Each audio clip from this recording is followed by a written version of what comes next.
네, 오늘은요, 저희 3프로TV, 글쎄요, 3프로TV가 성장하는 데 있어 저는 한 5% 정도는 아마 지분이 있으신 분으로 생각을 하는데요. 저희 3프로TV 애청자들이 엄청 좋아하시는 그분을 오늘 아침 모셨습니다.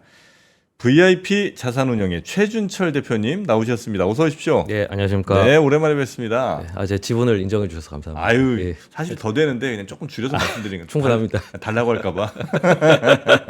아유, 최준철 대표님이 저희 초반에 3% 초반에 정말 또 많이 출연해 주셔서 투자의 원칙이라든지 특히 이제 그때 가치 투자에 대한 이야기를 참 많이 설파를 좀 해주셨잖아요. 네. 그래서 아마 도움 받으신 분들도 꽤 많이 계실 것 같고 나의 투자는 어떻게 해야 되는가 그 길에 대한 고민들 같이 아마 하신 분들도 많을 것 같은데 우리 최준철 대표님은 올해 이제 한국 시장은 어땠나요? 한국 시장이 뭐 그래도 조금 오르긴 올랐죠? 오르긴 올랐지만 여타 시장에 비해서는 조금 부족한. 좀 부진했다라고 네. 해석을 해야 되겠죠. 이 와중에 VIP 자산운용 어떻게 잘 운영이 좀 되셨습니까? 저희 뭐 시장보다는 비슷하셨고. 나은 수익률을 올리고는 있는데 네. 이 순환매가 워낙 빠르다 보니까 네. 좀 뭐 시원하게 수익률이 올라가기에는 뭐 몇몇 주도주를 잡지 않는 이상은 네. 뭐 약간 어려움을 겪을 수밖에는 없는 시장 상황인 것 같습니다. 혹시 이제 본격적인 질문에 앞서서 지금 이제 미국 원래 그런 거 잘 안 보시는 건 알면서도 질문 드립니다. 뭐 괜찮습니다. 미국의 지금 엔비디아니 이런 회사들이 약간 좀 주춤주춤 하잖아요. 이게 지나치게 빨리 급하게 오르다 보니까 잠깐 숨 고르고 이제 다시 가는 그림일까요? 아니면 너무나 지나친 저 가격에 이제는 좀 아래 방향을 걱정을 좀 많이 해야 되는 상황으로 혹시 보십니까? 뭐 단기에 많이 올랐으니까 네. 뭐 이게 오른다 떨어진다 보다는 사실 변동성이 클 수밖에는 없는 구간이고요. 근데 과거에 뭐 IT 버블 때 뭐 99년 이때랑 좀 비교를 하시는 분들이 계시더라고요. 근데 저는 뭐 그 정도까지는 걱정하진 않는 건 그 당시를 이제 경험을 해본 입장에서 보면 네. 뭐 그때의 광풍이라고 하는 건 네. 지금의 뭐 이 AI 뭐 열풍 정도하고는 사실 비교가 안 될 정도의 그랬습니까? 광풍이었기 때문에 그거를 이제 경험을 해보신 분들은 감히 그때 상황과 비교를 하다니 그건 역사책에 나올 만한 얘기인데 그래서 그거랑 비교를 하는 건 좀 적절치 않아 보이고요. 다만 제가 좀 유심히 보셨으면 하는 게 네. 지금도 뭐 오르다가 또 떨어지다가 다시 오르다가 하는 건 사실 새롭게 개화되는 시장이라서 이런 시장에서는 늘 이제 위너가 누가 될지 네. 그리고 어떤 회사가 얼마나 갈지 이게 얼마나 보급될지 이런 것들을 모두 다 모르는 상황에서 한 발 한 발 디뎌가면서 다들 판단을 하고 계신 상황이거든요.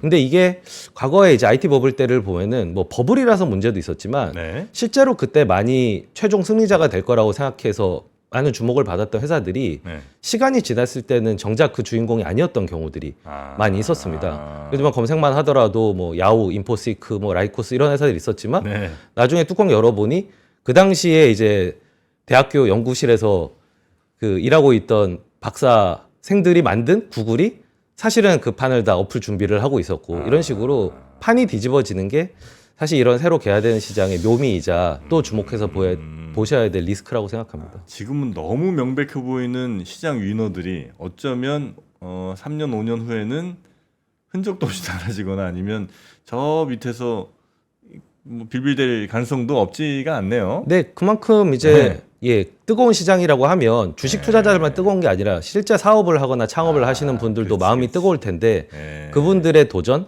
이런 것들이 사실 뭐 완벽하게 오래된 산업처럼 진입장벽을 쌓은 상황이 아니라서 네. 그 부분에서는 선두주자는 또 경계심을 가져야 될 것이고 그렇겠네요. 뭐 후발주자는 추격을 하려고 할 테니까 거기서 이제 역동이 또 잘 고르면 재밌지만 또 잘못 짚으면은 또 기대와는 다른 결과가 나올 수 있는 것도 과거가 주는 경험의 교훈인 것 같습니다. 근데 그런 뭐랄까요 이게 역동성 내지는 하여튼 뭔가 계속 바뀌고 윗물이 밑으로 내려가고 하는 이런 과정들은 전체 시장으로 보면 참 바람직한 일인 것 같기는 해요. 네, 특히 산업적으로는 그렇죠. 더 그렇죠. 예. 우리는 그런 역동성이 조금 많이 사라진 건 아닌가 하는 걱정도 좀 들기도 하고요. 아무래도 기술의 영역으로 들어오면 네. 역시나 이제 실리콘밸리를 중심으로 한 미국 시장이 전체 표준과 그리고 그 어마어마한 투자를 감당할 수 있는 그런 고심에는 분명하기 때문에 사실 그 하에서 뭐 우리도 뭐 네이버라든지 이런 회사가 나타난 것처럼 그렇죠. 또 그 안에서 자기만의 시장을 찾아봐야 될 것 같습니다. 네, 그런 한때 왜 또 막 우리나라도 뭐 무슨 저 판교니 아니면 저 테헤란론이 저 가산 디지털 밸리니 뭐 이런 거 막 만들면서 그래서 거기서 많은 또 게임 회사들이 나오기도 했고요. 뭐 컨텐츠 시장 같은 경우는 저희가 인터넷이 네. 그 개화된 시기에 그래도 잘 잡았던 아이템이라고 볼 수 있거든요. 뭐 그런 것들을 계속 또 창업을 하시거나 사업을 하시는 분들은 탐색을 해봐야 될 것 같습니다. 지금도 그런 막 살아있는 막 젊은 사람들의 막 움직임 어디 뭐 공유 오피스 같은 데서 막 3시 밤새 막 뭐 하고 이런 게 그때만큼 지금 활발하지는 않죠 아닌가? 제가 이제 그 뭐 현장을 직접 보진 못해서 그런데 그래도 그때보다는 활발한 것 같습니다. 그때보다는 예, 그때는 오히려 아, 뭐 그래요? 미국은 창업 붐이 있었는데 한국은 지금보다 창업에 대해서 좀 더 보수적이고 그래서 뭐 당시 생각해 보면 뭐 넥슨이라든지 뭐 네네네네네. NC라든지 뭐 그 정도의 회사들이 있었고요. 사실 벤처의 붐 자체는 지금 높은 수준이지만 그래요. 또 실리콘밸리 또한 이제 그 이후로 더 뜨거워지고 이 네트워크 효과가 더 커진 상황에서는 네네네. 그에 비해서는 늘 어느 정도의 좀 초격차 상태에서 좀 쫓아가는 입장인 건 좀 아쉬운 부분입니다. 어쨌든 우리도 굉장히 그 창업붐이나 이런 저 혁신하려는 회사들 많이 있긴 많이 있군요. 네, 과거에 비해서는 그래도 예, 많이 좋아졌다고 생각합니다. 알겠습니다. 자, 그럼 이제 우리나라의 디스카운트, 코리아 디스카운트 이야기를 조금 본격적으로 해보도록 하겠습니다. 우리나라 주식 시장이 많이 좀 저평가되어 있다는 얘기는 뭐 옛날부터 하던 얘기니까 네, 너무 뭐 네, 예, 새롭지도 않죠. 새롭지도 않죠. 예. 얼마나 이제 벗어날 수 있을까 뭐 그 기대를 좀 하시는 분들은 계시는 것 같긴 한데 여튼 지난 뭐 그래도 한 20년 가까이 이 디스카운트 돼 있는 시장에서도 어쨌든 나쁘지 않은 성적을 거두셨잖아요. 그거는 그런 디스카운트 될 만한 회사들, 특히 더 될 회사들을 잘 피하신 거예요? 아니면 뭔가 그 외에 다른 기준이나 어떤 망원경을 갖고 잘 살펴보신 겁니까? 일단 뭐 역설적으로 그 코리아 디스카운트가 있는 한국 시장에 투자를 시작한 것도 네. 뭐 같이 투자를 하다 보니까 좀 싼 종목이 많다는 예, 그런 매력에 이끌렸던 거고요. 왜 이렇게 네. 싼 종목이 많지가 제가 처음 주식 시작을 했을 때 의문이자 풀어야 될 숙제라고 생각을 했거든요. 근데 이제 문제는 돈을 잘 버는 회사를 찾는 것만으로는 네. 좀 부족한 척박한 토양이었다는 거는 뭐 사실이었고요. 그 이유는 돈을 잘 벌어도 이게 워낙 최대 주주의 약탈적 행위가 만연하다 보니까 네. 이게 주주의 주머니로 안 들어온다는 이게 사실 코리아 디스카운트의 핵심이었었거든요. 믿을 수가 없다는 거였습니다. 그래서 저희가 주력을 했던 건 이 지뢰 탐지기를 만드는데 예, 주력을 했습니다. 지뢰를 피해가. 그러니까 최대 주주의 약탈 행위가의 개연성 있는 회사를 피해야 됐었는데 뭐 일단은 과거 이력을 체크해서 이 전과가 있는 기업을 걸러낸다든지 그래서 차곡차곡 모아놨던 수익이 한두 군데서 이렇게 약탈적 행위로 탁 터져버리는 이런 일이 없도록 지뢰를 밟지 않는 게 굉장히 중요했고요. 저희가 이제 그 입문을 했을 때 이미 그 경험을 하셨던 선배님들이 계셨었거든요. 예. 이 가치 투자하시는 선배님들이 여러 사례를 얘기해 주시면서 저희에게 그 소위 전가가 있는 기업들의 블랙리스트를 공유를 해주셔가지고 예, 이런 기업은 웬만하면은 피하는 게 좋다. 예, 그런 노하우도 전수를 받았는데 그게 코리아 디스카운트의 원인이 거기 없었다면 그런 노하우를 되게 귀하게 전수해 주시지 않았겠죠. 결국에는 그것들을 잘 지뢰를 많이 피한 게 아직까지 그 발목이 잘리지 않고 여기까지 올 수 있었던 비결이었습니다. 큰 데미지는 피하셨구나. 네. 근데 또 그럴 수도 있잖아요. 예를 들면 그 리스크라는 게 그 지뢰라는 게 대체로 어디서 터지냐면 아들들한테 물려줄 때 많이 터지는 거 아니에요? 뭐 그런 경우도 있고 뭐 워낙에 되게 그래요? 예, 발목 지뢰부터 해서 뭐 온갖 예, 다양한 종류의 지뢰가 사실 코리아 디스카운트 형성하고 있지 뭐 한두 가지의 문제가 아니었습니다. 그래요? 그 정도로 고질적이었습니다. 왜 이제 이 말씀을 좀 드리냐면 예를 들어 아들한테 물려주는 과정에서 생기는 그런 지뢰들이라면 전과가 오히려 있는 데가 깔끔하고 거긴 한번 이제 했으니까 안 한 데가 오히려 더 위험한 거 아닌가 이런 생각을 좀 했는데 그렇지는 않고 이제 워낙 다양한 지뢰들이 있으니까 일단 그 지뢰가 있었던 데들은 다 일단 피하고 보는 게 상책이셨던 네, 거군요. 그 뭐 사실 저희가 전과를 점검을 하는 것도 이 한 번 범죄를 저지른 사람이 이 재범할 가능성이 높다 이런 게 가정을 깔고 있는 거잖아요. 근데 실제 돌아보면은 이제 그런 것들 하는 곳들이 또 계속 해요. 예, 양심이 없는 거죠. 그래요.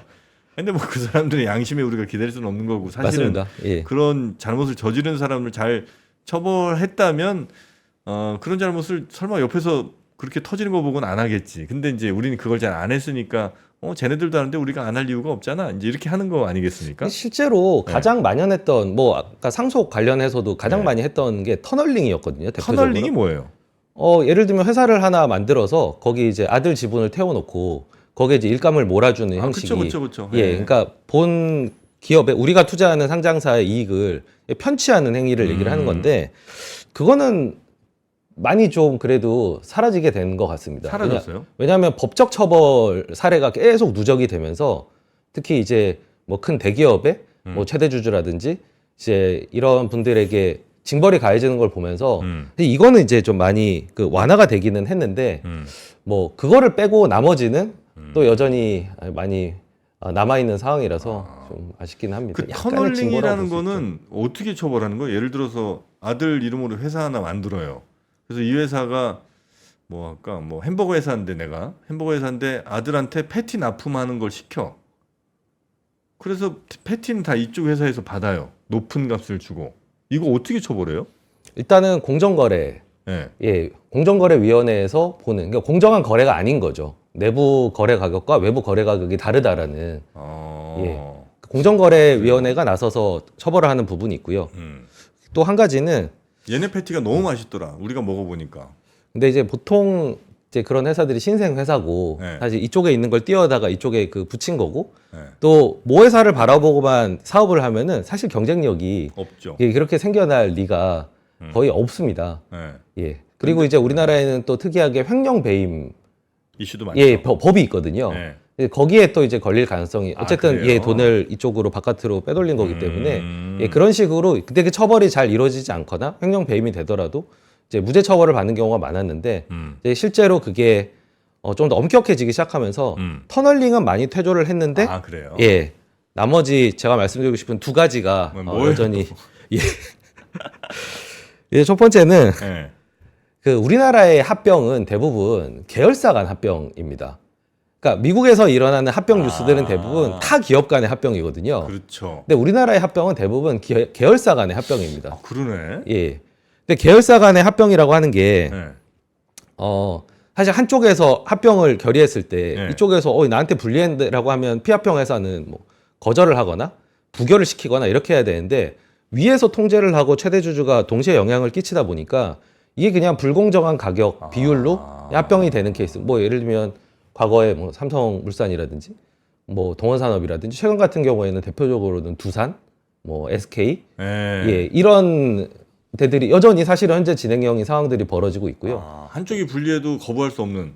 그렇죠. 위에서 결정을 하는 거니까요. 근데 원칙적으로는 독립회사라면은 이 제안을 가지고 이쪽에서 고민을 해봐야 되는데 지금은 그냥 동시에 그냥 공시가 딱 나가는 상황이죠. 최근 두산 케이스가 가장 대표적이라고 보시면 되겠습니다. 네. 이제 그거 말고도 뭐 저가 공개 매수, 가격이 좀 싸게 거래될 때 공개 매수를 내서 상장 폐지를 하거나 혹은 뭐 모기업이 자회사의 지분을 올린다든지 뭐 이런 뭐 물론 계열사 간 합병보다는 그래도 좀 수위는 낮습니다만 그런 일이 있고요.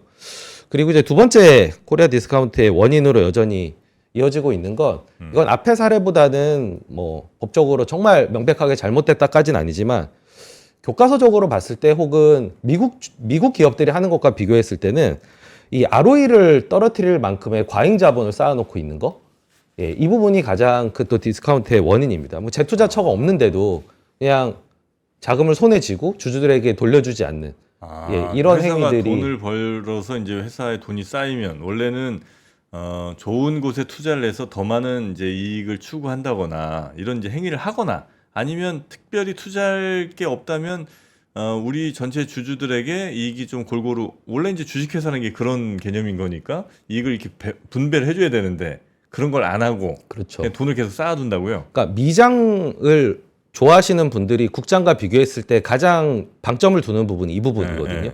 여기는 주가가 빠지면 자사주 매입 소각도 하고 ROE도 높이고 배당도 잘하고 뭐 대표적으로 애플을 사례로 드시기도 하시고 뭐 빅테크들도 사실 번 돈이 어마어마하지만 네. 그거를 쌓아놓고만 있는 게 아니라 뭐 가끔 뭐 자사주 매입 소각도 하고 그렇죠. 배당도 주고 뭐 또 재투자도 하고 이렇게 이제 계획적으로 재투자를 하는데 심지어 대출 받아서 자사주 소각도 하잖아요. 네, 그거는 뭐 조금 더 판단에 좀 여지가 있습니다만은 네, 여튼 하여튼 이 부분이 가장 미장과 국장에 속한 플레이어들의 네. 가장 큰 차이라고 또 많이들 지적하시는 부분이죠. 아, 그런 이제 크게 보자면 세 가지 정도, 뭐 터널링, 그 다음에 뭐 합병 관련해서 아니면 이제 현금을 많이 쌓아두는 요런 이제 문제들이 우리 기업들의 가치를 낮추는 네, 제대로 네. 평가받지 못하게 하는 걸림돌인 그런 거죠. 걸림돌인데 예. 그런 회사들은 이제 피해 다니신 거군요. 그렇죠. 예. 다 피하시기 쉽지 않으시겠어요. 아, 뭐 이거 걸리면 저 예, 지뢰도 밟고 했는데 뭐 기본적으로는 좀 뭐 분산 투자에도 예. 하고 그리고 좀 낮은 가격에 사면 그나마 데미지가 조금 덜하기도 하고요. 이게 높은 가격에 사실 지뢰를 밟으면은 큰일인데 뭐 그 정도가 운이 좋았고요. 그런 전략을 써서 그리고 그 외에도 뭐 여러 가지 전략을 썼습니다. 대표적으로 뭐 그때도 자사주 매입은 거의 없었지만 배당은 있었는데 그래도 배당을 오랫동안 꾸준히 준 이력을 갖고 있는 회사 같은 경우에는 그래도 좀 주주를 신경 쓰는구나 해서 가중치를 조금 더 둔 뭐 특히 이제 B그룹 단독 회사 배당의 이력이 좋은 네. 왜냐하면 그룹의 계열사 같은 경우는 조금 나중에 합병이든 뭐 이런 일이 얼마든지 있을 수 있으니까. 네, 단독으로 보면 그래도 조금 더 눈 안에 들어오니까요. 예. 그리고 조금 부끄러운 얘기긴 하지만 네. 그 당시에 이제 많은 프로 투자자들이 최대 주주와 같은 편에 서는 방식을 많이 택했습니다. 거기 뭐 범죄에 가담했다는 그런 얘기가 아니고요. 최대 주주와 예. 같은 편에 선다고요? 예. 그러니까 최대 주주가 네. 자해할 수 없는 회사가 있거든요. 예를 들면 지주회사 같은 경우입니다. 네. 본인이 지분을 대부분 다 들고 있기 때문에 뭐 자회사를 희생시키면 희생시켰지 지주회사를 희생시키는 경우는 그렇게 많지가 않거든요. 예를 들면 최상단 지배구조 회사, 그러니까 대주주가 지분을 가장 많이 들고 있는 회사에 이왕이면 투자를 한다든지 그리고 이 대주주가 뭔가 돈이 필요한 상황이 명백한데 뭐 세금을 내야 된다 명백한데 그나마 자기가 지분이 많이 갖고 있는 회사에서 배당을 좀 가져간다든지 이런 것들은 오히려 다른 시도들보다 낫다라고 판단해서 같은 편에 서는 뭐 예전에 대표적인 게 뭐 현대글로비스 이런 것들이 기관 투자 회사에서 굉장히 인기가 높았는데 이게 최대 주주의 이익으로 쫓아간 대표적인 케이스라고 할 수가 있죠. 최대 주주가 어쨌든 내가 돈 쓸 일이 있어서 배당을 많이 받아야 되니까 그 배당을 많이 주다 보면 당연히 그 회사에 주주로 있는 다른 사람에게도 그 배당은 돌아갈 수밖에 없으니까. 그렇습니다. 그래서 이제 최대 주주 편에 선다는 말씀을 하시는 거군요. 네. 그런 지배구조의 최상단에 있는 보통 이제 우리나라 같은 경우 그렇게 계열사가 있으면 그 최상단 지주회사의 이제 총수나 하여튼 뭐 이런 사람들이 많이 이쪽은 지분 갖고 있고 계열사 지분 따로 별로 없으니까 그 지주회사로 다 이렇게 경영을 좌지우지하니까 네. 이제 그런 지주회사를 노리신다. 특히 그때 이제 선배님들이 또 경험적으로 해주신 얘기가 네. 지분율이 애매한 회사를 조심해라 이런 얘기를 해주셨거든요. 지분율이 애매한 회사. 예를 들면 지분율이 뭐 한 15% 정도 있으면은 네. 배당으로 받아봐야 15%밖에 못 받아가잖아요. 전체 배당의 15%. 예. 그러니까 이제 혼자 독식할 수 있는 방식을 채택할 확률이 높다. 그래서 딱 지분율이 좀 50%를 조금 넘는 그 정도 회사가 그리고 고민하다가 리스크 지고 그 범죄 같은 일을 하느니 그냥 배당으로 받지라는 식의 그런 그러니까 결국에는 확률의 문제인데 그래서 저희가 지분율도 좀 체크를 하고요. 그래서 돌아보면 그 지분율이 되게 애매했던 회사들이 그런 시도를 조금 더 그러니까 일은 내가 다 하는데 뭐 그분들 생각이죠. 일은 내가 다 하는데 뭔가 내가 배당만 받기에는 아쉽고 내가 다 보상을 못 받는 것 같으니까 그럼 나는 따로 좀 챙겨야지 뭐 이렇게 이제 되는 거죠. 그런 회사를 노리시고. 네, 그런 회사 이제 피했죠 저희가. 예. 그런 회사 이제 피하시고. 네네, 걸렸죠. 네. 또 있습니까 전략? 그리고 이제 과거에 저희가 우선주에 투자를 할 때 이제 우선주는 본주보다는 주가가 낮기 때문에 배당 수익률 같은 게 조금 더 많이 나와서 매력도 있었지만 또 계류율이 굉장히 높았거든요. 예를 들면 본주는 뭐 보통주는 10만 원인데 뭐 우선주는 3만 원 하고 뭐 이런 일들이 있었습니다. 있죠. 근데 이게 7만 원의 이 차이는 우선주와 본주의 그 계류율 차이는 얼마나 경영진을 신뢰할 수 있느냐의 문제에 가깝거든요. 그러니까 대주주가 우선주가 아니라 본주를 훨씬 더 선호하고 주를 더 선호한다는 건 이 경영권을 가졌을 때 누릴 수 있는 눈에 보이지 않는 혜택이 많다라는 함의를 담고 있습니다. 근데 이게 경영진의 신뢰가 높아지면은 우선주와 보통주 사이의 괴리가 줄어들게 되거든요. 그래서 과거에 뭐 유한양행이라든지 삼성전자라든지 이런 것들이 지금 보면은 보통주와 우선주의 괴리를 꾸준히 주로 왔고 당연히 우선주를 낮게 샀던 사람들은 이 괴리율만큼의 이익을 본 거거든요. 그러니까 변화에 투자하는 방법으로 그러니까 지배 구조가 좀 개선이 되는 쪽으로 가는 회사들은 이 괴리율이 좁혀지는 걸 노리는 방식을 또 적절히 가미해서 투자를 했던 기억도 납니다. 아, 그런 회사들을 또 노리셨고, 제가 그래서 한번 그러니까 확실히 이게 배우는 사람이, 그러니까 듣는 사람이 얼마나 잘 준비되어 있는지가 중요하다고 다시 한번 좀 느끼는 게, 아마 그 비슷한 얘기를 제가 전에 한번 이 대표님한테 들었나 누구한테 들었던 것 같아요. 그래서 우선주를 제가 샀어요. 네. 우선주를 산 경험이 있거든요. 네. 근데 그 우선주가 약간 좀 저평가돼 있었다고 저는 이제 나름 판단했는데, 그러면서 본주도 샀어요. A라는 회사의 우선주와 본주를 동시에, 일종의 바벨 전략? 불타기 아닌가요? 그렇게 사갖고 만약에 그 갭이 줄어들면 난 우선주로 먹는 거고, 그게 아니고 이 회사가 그냥 그 대주주의 이익이든 혹은 뭔가를 위해서만 그냥 달려간다면 본주만 갈 테니까, 그럼 본주 올라가는 거 내가 먹고 양쪽에서 하나씩 먹겠다. 네. 이런 생각으로 접근했던 적이 한번 괜찮은 전략입니다. 우선주는 또 배당 수익률이 많이 나오기 때문에 그렇죠. 배당 수익률을 이쪽에서 챙기고 네. 뭐 또 과거에 우선주는 가만히 있는데 보통주가 올라가는 경우들이 많이 있었거든요. 그렇죠. 시세 차익은 이쪽에서 보고 이 바벨 전략. 뭐 그런 것도 일종의 방법인데, 특이하게 또 우리나라가 우선주 발행돼 있는 회사들이 많고 많았거든요. 네. 그래서 우선주를 또 특이하게 전략으로 삼았던 것도 이제 한국형 가치 투자자들의 특징 중에 하나였습니다. 근데 하여튼 그 업 자체가 이제 저 하얀길에 있는 업이었어요. 그거는 네. 이제 본질적으로 그러니까 이건 뭘 해도 뭐 두 개 다 안 되더만요. 그렇죠. 네, 그때 무슨 뭐 화학 정리 뭐 이런 쪽이었던 것 같은데, 그래갖고 이제 완전 망했지. 그러니까 기본적으로 돈은 잘 버는데 늘 코리아 디스카운트는 돈을 또 잘 버느냐 못 버느냐보다는 네.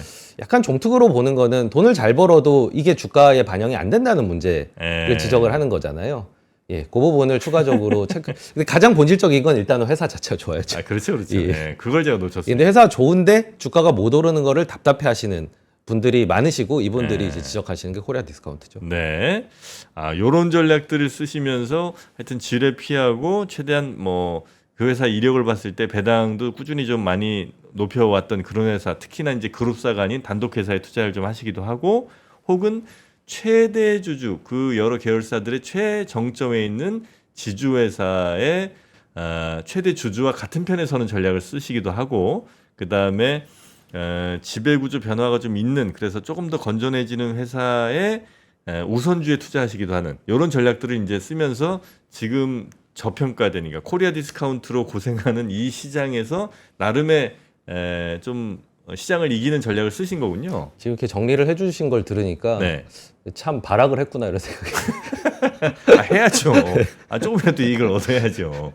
그렇게 해서 지금까지는 좀 괜찮은 건데, 어쩌면 근데 그 전략 쓰신 거를 그대로 우리가 정책에 좀 반영을 하면 그렇게 전략 쓰지 않아도 되는 상황이 되는 거잖아요.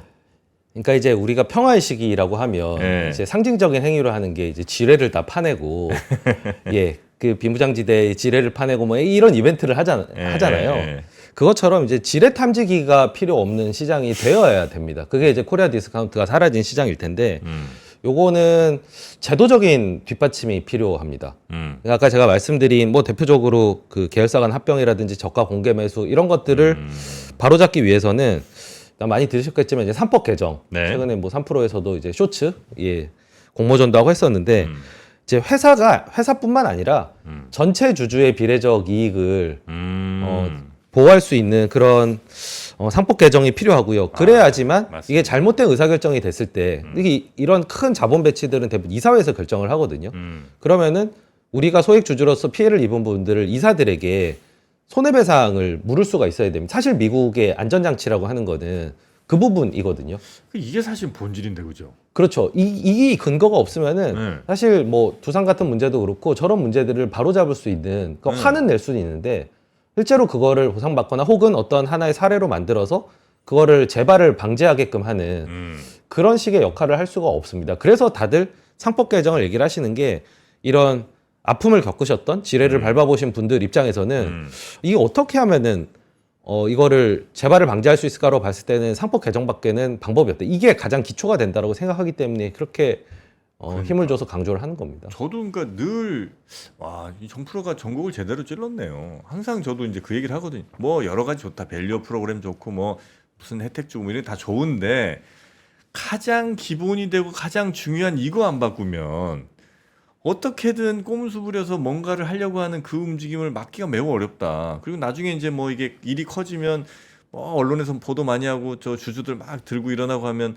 나라에서 또 뭐 무슨 저 검찰이나 뭐 이렇게 해갖고 또 잠깐 때려 맞고 뭐 금융위 이런 데서 제재하고 이런 이제 드러나는 데들 한두 군데 뭐 맞을 수 있지만 전체적인 시장이 건전해지진 않잖아요. 네, 맞습니다. 그러니까 사실은 그 말씀하신 것처럼 이사회가 만약에 전체 주주의 이익을 배반하는 행위를 했을 때 그 사람을 처벌하고 그 사람에게 큰 손해배상을 물릴 수 있는 그래야 이제 이 이사들이 어떤 중요한 회사의 결정을 할 때 CEO가 혹은 저 최대 주주가 이상한 얘기를 하더라도 그거 제재할 수도 있고 막을 수 있는 건데 그거 하라고 사실 이사회가 있는 거 아니겠습니까? 맞습니다. 정확하게 짚으셨고요. 아, 예, 그 미국 사례를 보더라도 예. 뭐 내부자 정보 거래라든가 이런 걸 제외하면 대부분 이렇게 주주가 손해를 보는 부분은 예. 대부분 민사 사건이고 형사 사건이 아니고요. 예. 근데 민사 사건에서 소액 주주들이 잘못을 물을 수 있으려면은 법적인 근거가 있어야 되는데 그러니까. 그게 지금 한국에는 구비되어 있지 않기 때문에 예. 그동안은 사실 그런 법적 소송을 민사로 걸더라도 예. 사실은 구제될 수 있는 방법이 없었습니다. 이거 왜 안 하지? 뭐 다행인 거는 그래도 논의가 계속 되고 있다는 게 예. 그나마 좀 희망적이고요. 하여튼 이게 제일 본질인 거예요. 네, 또 3프로 TV에서도 네. 여러 그런 캠페인들을 후원을 해주셔서 네. 예, 많은 메시지를 알리고 있어서 이 불길이 사라지지 않고 네. 그래도 이어가고 있는 것 같습니다. 네, 아유 고맙습니다. 예. 그리고 또 한 가지는 네. 제 제도적인 그 노력을 기울이고 있는 게 대표적으로 밸류 프로그램이죠. 이 밸류 프로그램은 제가 말씀드렸던 과잉 자본을 해소해서 ROE를 높이는 그래서 주가가 재가치를 찾을 수 있게 하는 네. 그런 방식인데 이걸 위해서는 결국에는 뭐 잉여 자본을 줄이는 방법이 자사주 매입소가 혹은 배당인데 여기서 최대 주주들이 이 결정을 좀 손쉽게 할 수 있는 세제 혜택의 인센티브를 주는 게 중요합니다. 그래서 밸류 프로그램이 항상 세제와 연관돼서 자꾸 뉴스가 나오는 게 이 세제 인센티브가 따라야 그들에게 어떤 강제가 아니라 선택권을 주되 소액 주주들에게 전체 주주들에게 이득이 될 수 있는 방향의 결정을 끌어낼 수가 있거든요. 이제 그러면서 또 경영진의 책무가 마치 저 같은 펀드 매니저가 펀드의 수익률을 제고하는 게 제 역할이라고 생각하는 것처럼 네. 경영자는 내 기업에 내가 경영하는 기업에 ROE를 제고하는 거다라는 어떤 인식의 변화도 있어야 되고 네. 또 그런 의미에서 메리츠 금융지주가 보여주는 이런 모습들 이런 사례들이 많이 또 누적이 돼야 전체적으로 인식이 변화. 왜냐하면 결국에는 칼자루는 경영진이 들고 있는 거기 때문에 네. 예, 그런 칼자루를 주신 분들의 마인드 변화도 필요합니다. 아, 마인드 변화도 좀 필요하고요. 자, 그러면 지금 이제 이 시간 뭐 함께 보고 계신 분들도 계시고 아니면 나중에 업로드 후에 이제 보실 분들도 계실 텐데 그런 투자에 관심 있는 혹은 뭐 투자를 현재 하고 계신 분들께 끝으로 좀 말씀 하나 주신다면 어떤 말씀 좀 주시겠습니까? 네, 다행히 지금 상법 개정이 지금 뭐 여야를 막론하고 좀 얘기가 계속 이어지고 있는 상황인데 네. 결국에 그 두 당은 이제 결국 민심을 눈치를 볼 수밖에는 없고요. 그 민심이 상법 개정을 원한다. 그리고 이게 강력하게 원한다. 약탈적 행위를 막을 수 있는 기초 근거다라는 인식과 저희가 목소리를 높인다면은 결국은 그런 저희가 책임을 물을 수 있는 근거를 마련할 수가 있을 거고요. 네. 그리고 밸류 프로그램도 뭐 첫 술에 배부를 수는 없습니다. 근데 너무 초반부터 좀 냉소적으로 접근하시는 분들이 많은 것 같아요. 이게 몇십 년 누적돼 있는 건데 이게 뭐 한두 분기 한다고 해서 바뀌겠습니까? 그렇긴 하네. 냉소적으로 보기보다는 일본 같은 성공 사례도 있으니까 일본처럼 도입이 되기를 좀 응원하고 관심을 가지고 그렇게 또 논의가 계속 될 수 있게 해주시면 결국 이제 지뢰 탐지기가 필요 없는 국장 그리고 프로만 살아남는 시장이 아니라 아마추어도 재미를 볼 수 있는 시장 그리고 장기 우상향을 바라볼 수 있는 시장으로 국장이 다시 명예회복을 하고 굳이 이민을 가지 않더라도 우리 홈그라운드에서 편안하게 투자를 할 수 있는 그런 장을 저희 스스로가 만들어야 된다고 생각합니다. 꼭 뭐 물리적인 이민이 아니더라도 투자 이민 가신 분들이 많잖아요. 네, 그러니까 너무 많으십니다. 그러니까 투자 이민이라는 게 뭐 정말 투자 이민이 아니고 투자 그라운드를 이제 한국 됐다. 그냥 미국에서 투자할랜다. 이런 분들이 많잖아요. 그러니까 그런 것들을 사실은 그분들이 점점 많이 나가면 나갈수록 우리 국장은 더 왜소해지는 거 아니겠습니까? 그러니까 우리나라에서도 국장이 투자하더라도 뭐 야 K 국장의 매운맛을 봤냐 이런 얘기 이제 그만 좀 하도록 예. 뭐 워렌 버핏도 울고 나갔다는 K 국장 이런 얘기는 좀 냉소적인 얘기 안 할 수 있도록 예, 우리 시장을 좀 튼튼하게 또 제대로 가치 평가 받는 그런 시장으로 좀 만들었으면 좋겠다. 여기에는 어쨌든 그 정치권의 변화가 필요한데 정치권을 움직이려면 많은 투자자분들 또 뭐 시민분들이 힘을 합쳐서 강력하게 목소리를 좀 내주셔야 그죠? 맞습니다. 네. 그래야 그들도 좀 바뀔 테니까 그냥 놔두면 사실 그 사람들이 누구 말 듣겠습니까? 기업 말 듣지. 왜 더 가까운 사람들, 더 친한 사람들은 우리 국민들보다는 뭐 그런 기업인들하고 훨씬 친하지 않겠어요? 뭐 국회의원 정도 되면. 그러니까 그 사람들 말 듣고 더 그 사람들의 이익을 대변한 방향으로 갈 수 있으니 아주 강력하게 우리가 좀 요청을 하고 그러지 않으면 다음 선거 없다는 식 정도의 어떤 프레셔를 좀 하지 않으면 그들은 변하지 않는다. 네, 그래서 우리가 정프로님이 이 이슈에 대해서 굉장히 고민을 많이 하셨네요. 아유, 예. 정프로가 예. 진짜 다른 건 없습니다. 다른 거 없이 그냥 정말 이 아이고 죄송합니다. 이사들이 주주익에 반하는 행위를 했을 때 그 사람들한테 엄청난 이 페널티를 매길 수 있는 그것만 일단 하면 그 다음 문제들은 사실은 자동적으로 굉장히 많은 문제가 풀린다. 저는 그렇게 보거든요. 정프로님의 식견에 너무 감동했습니다. 감탄. 이렇게 고민을 많이 아유, 하셨지. 예. 고맙습니다. 네, 그러기 위해서는 여러분의 열성적인 좀 화력이 좀 필요하다. 이 얘기를 마지막으로 좀 드리면서 오늘 최진철 대표님, 아침 시간 너무 좋은데요. 네, 우리 시장 건강하게 만드는 이야기, 우리 또 현업에 계신 최진철 대표님도 계속해서 노력해 주시고. 네, 저도 현장에서 노력하겠습니다. 네, 그러면 또 다음 기회에 모셔서 좋은 얘기 함께 또 듣도록. 그때는 좀 더 투자에 관한 이야기. 네, 그때 다음에는 좀 제도 얘기보다는 투자 얘기하러 나오겠습니다. 알겠습니다. 오늘 대단히 고맙습니다. 네, 감사합니다. 네. 박근영, 이선영, 사경인, 염승환 투자 마스터들의 세심한 케어로 건강한 투자 습관을 만드세요. 3프로 멤버십 3프로 앱에서 확인하세요.